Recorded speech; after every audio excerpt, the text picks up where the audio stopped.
এই মন চায় যে শুধু তোমাকে। এই গানটির তালে তালে অসাধারণভাবে অভিনয় করলেন চিত্রনায়িকা অপবিশ্বাস। বিস্তারিত জানতে ভিডিওটি না টেনে দেখতে থাকুন। অনেকটাই সুন্দর লাগলো অপবিশ্বাসের এই অভিনয়টি। এরকম লোকে কখনো দেখা যায়নি চিত্রনায়িকা অপবিশ্বাসকে। ভিন্ন ভিন্ন স্টাইলে দেখা গেছে অপবিশ্বাসকে ভিডিওতে অভিনয় করতে। অন্যান্য নায়িকাদের থেকে সবচেয়ে ভালো অভিনয় করে থাকেন চিত্রনায়িকা অপবিশ্বাস।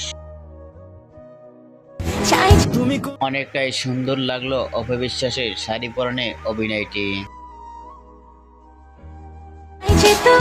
ভিডিওটি মুহূর্তের মধ্যে সোশ্যাল মিডিয়ায় ভাইরাল হয়ে পড়ছে নেট দুনিয়ায়। অপবিশ্বাসের ভিডিওটি দেখে আপনাদের কি মন্তব্য নিচে কমেন্ট বক্সে জানিয়ে দিন। নিত্য নতুন ভিডিও পেতে চ্যানেলটি সাবস্ক্রাইব করে থাকা বেল বাটনটি বাজিয়ে দিন। পুরো ভিডিওটি দেখার জন্য অসংখ্য ধন্যবাদ।